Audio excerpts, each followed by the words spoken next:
மக்கள் மகிழ்ச்சியாக உள்ளன அரசே. அரசே அரசே, நாடு நலமாக உள்ளன. மக்கள் நோய் இல்லாமல் உள்ளன அரசே. மகிழ்ச்சி.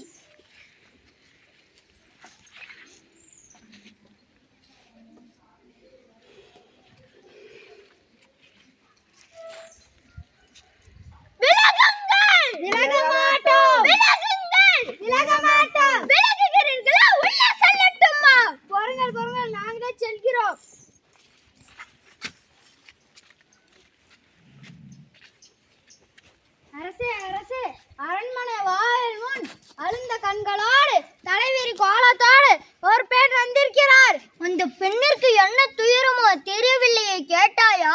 கேட்டேன் மன்னவா, உங்களிடம் கூற வேண்டும். நீதி கேட்டு வந்திருப்பதாக தெரிகிறது. சரி, அந்த பெண்ணை உள்ளே அனுப்பு. அரசர் உள்ளே வர சொன்னார்.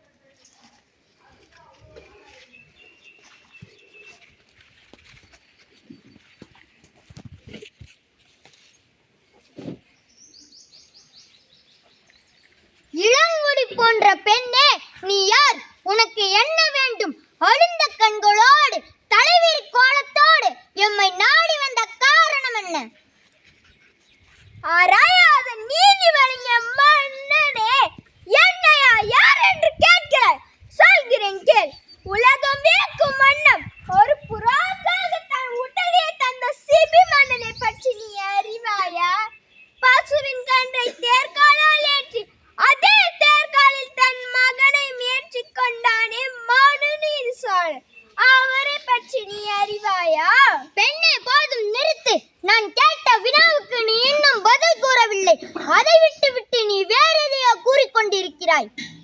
இழைப்பின் அருமை தெரியாத மன்னனே, எனது நிலை அறியாமல் தானே இப்படி பேசுகிறாய்? இதுவரை கூறிய பெருமை மிக்க மன்னர்கள் வாழ்ந்த புகார் நகரமே எனது ஊர். அவ்வூரில் பலியில்லா சிறப்பினை புகழ்மிக்க மாசத்துவான் என்பவனின் மகனாகி கோவலன் என்பவனின் மனைவினான். எனது பேர் கண்ணகி. ஓ, இப்போது புரிகிறது. அந்த கள்வன் கோவலனின் மனைவியா நீ? போதும் மன்னா, போதும். யாகவராயிடும் நாகக்க மன்னா, நாகக்க. யார் கள்வன்? என் கணவன கள்வன். என் கணவன் கள்வன் என்று குற்றம் சாட்டும் நீதான் கள்வன். என்ன? நான் கள்வனா?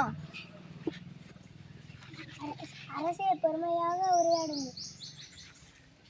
தனியாக வந்து மாட்டிக்கொண்டாயா கண்ணகி?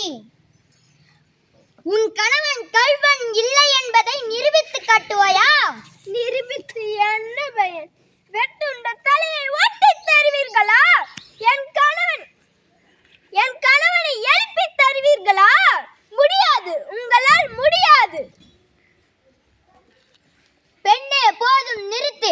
கள்வனை கொள்வது கொடுங்கோல் என்று அதே ஏற்புடையது, அதே அறநெறியாகும். இதை பற்றி எல்லோரும் அறிவார்களே, உனக்கு தெரியாதா என்ன? பாண்டிய மன்னா, உன் மனைவின் காலில் உள்ள சிலம்பில் முத்துக்களா மாணிக்க பரல்களா?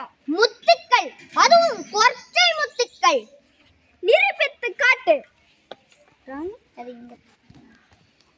இதோ பார், முத்துக்கள். அடுத்த சிலம்பு.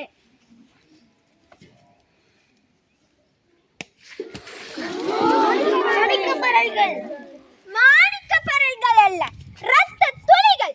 கோவலனின் இரத்த துளிகள்.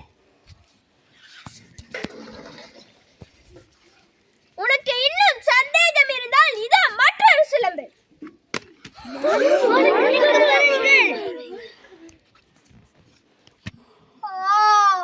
தவறிழைத்து விட்டேனே, பிறர் சொல்லி கேட்டு பெரும்பிழை செய்தேனே. இதுவரை என் குலத்தில் யாரும் சொல்லாத பழி சொல்லுக்கு ஆளாகிவிட்டேனே. யானே அரசன், யானே கள்வன். இதுவரை என் குலத்தில் யாரும் சொல்லாத பழி சொல்லுக்கு ஆளாகிவிட்டேனே. என்னை மன்னித்து விடம்மா. உனக்கு வெண்கொற்ற கொடி எதற்காக? உனக்கு செங்கோல் எதற்காக? உனக்கு மணிமகுடம் எதற்காக? தவறிழைத்து விட்டேனே, என்னை மன்னித்து விடம்மா கண்ணகி, என்னை மன்னித்து விடம்மா. என்னை மன்னித்து விடம்மா. இன்றையோடு என் வாழ்நாள் முடிவடைகிறது. இனிமேல் நான் உயிரோடு இருந்தால் தகுமா? ஆ! அரசே, அரசே, உங்கள் செங்கோலை நிமித்தி விட்டீர்களே.